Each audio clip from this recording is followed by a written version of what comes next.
अगर तुम्हारा झगड़ा किसी डॉक्टर से हो जाए, इंजीनियर से हो जाए, तो ऐसे लोग सीधे थाने की तरफ जाएंगे, कचहरी जाएंगे, कानून का सहारा लेंगे, पढ़े लिखे लोग हैं ना। लेकिन अगर तुम्हारा झगड़ा कसाई से हो गया, अब पता नहीं जो भी करे, लेकिन विरोध भी क्लास पर डिपेंड करता है। क्योंकि प्रजातंत्र में विरोध का मतलब होता है सरकार की आंखों को खोलना कि भैया गलत हो रहा है।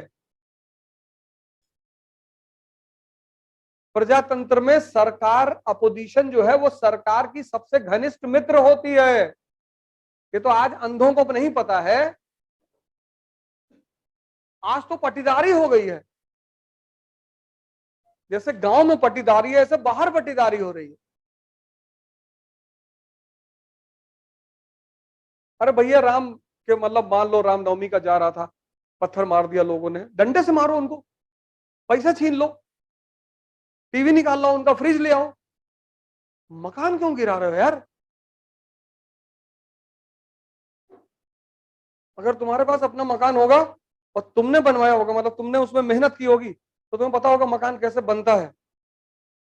कोई गलत कर रहा है उसको मारो, ले आओ रात में, कूटो जेल में अंदर थाने में रख के, मारो उसको, उसका सामान छीन लो, उसकी टीवी निकाल लो, उसका फ्रिज छीन लो, पैंट उतार लो, ये सब कर लो।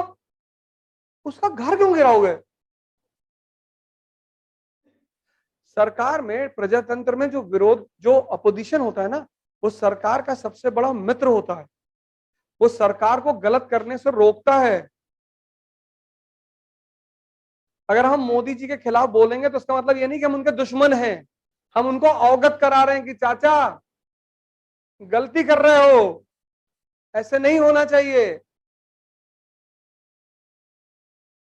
डेमोक्रेसी एक बहुत बड़ा पहलू है, हालांकि इस देश के लोग नहीं जानते, उनके लिए ठीक भी है। ऐसे पेट्रोल अभी हो जाए 80 रुपए लीटर, अभी सब मोदी जी का फिर भजन गाने लगे। इसलिए राजनेताओं पर जनता की गाली का कोई प्रभाव नहीं पड़ता। राजनेता मतलब जो अर्हत हो चुका है। तुम किसी आम आदमी को गाली दे तो नाराज हो जाएगा, राजनेता नहीं होते। क्या भाई, एक प्लेट सुबह जलेबी खिला दो, तुम्हारे बारे में दिन भर अच्छा बोलेंगे। एक आम आदमी की कीमत एक प्लेट जलेबी दही से ज्यादा नहीं है। बस तुम उसको बुला के खिला दो, बस खुश रहेगा दिन भर। बहुत अच्छे आदमी भैया, और बहुत बढ़िया आदमी। और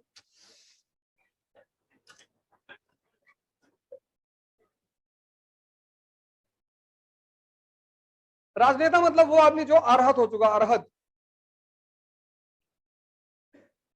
अब पेट्रोल 110 रुपए लीटर है,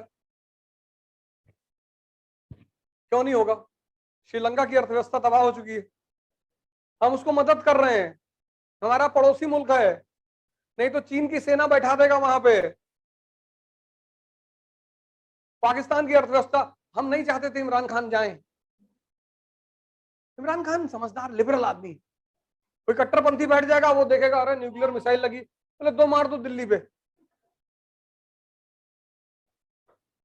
नेपाल क्राइसिस की तरफ जा रहा है, भारत खुद क्राइसिस में है।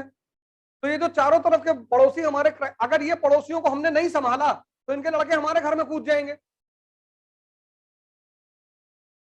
अभी जो है श्रीलंका से तमिलियन पॉपुलेशन भाग रही है भारत की तरफ। तो ये अब अगर हम इन पड़ोसियों को मदद नहीं करेंगे तो चाइना करेगा। चाइना अपने लोगों को बिठा देगा, कहेगा हमसे पैसा ले लो, दो मिसाइल मार दो बेंगलोर पे। तो तिल की कीमत कौन कहां से लेगा, आएगा ये पैसा? तेल से ही आएगा, आना ही है। बाबा रामदेव बेचारे तो नाराज हो गए। उनसे किसी ने पूछ लिया कि आपने कहा था 40 रुपए पेट्रोल मिलेगा, 40 रुपए। उन्होंने कहा जा कर ले जो करना है, मैंने कहा था।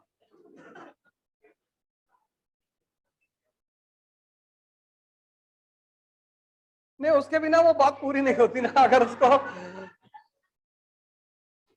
टीचर और कवि को छूट है किसी पर भी व्यंग करने की।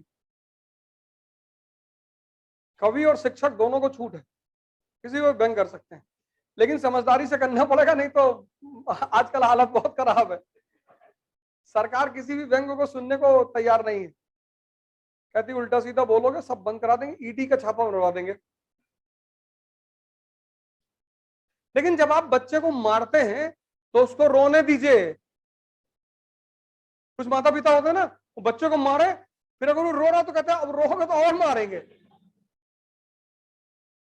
जब तुम किसी को मार रहे हो तो उसको रोने दो, उसका दर्द बाहर निकलने दो, नहीं तो तुम्हारा आईफोन 13 प्रो लेगा और 14 मंजिल से नीचे छोड़ देगा ऐसे, और फिर तुम्हारी तरफ देख के मुस्कुराएगा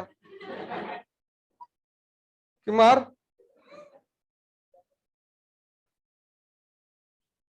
जब भी किसी को शोषण करो, उसको गाली देने की सुविधा दो, उसको रोने की सुविधा दो, इससे मलाल निकल जाता है बाहर। सरकार बहुत गलत काम कर रही है कि अपोजिशन को बोलने नहीं दे रही। अगर बोलने, अब पता क्या हो रहा है देश में, धीरे धीरे अंदर ही अंदर लोग जकड़ते चले जा रहे हैं, और अगर ये 5 साल चलता रहा तो उसका विस्फोट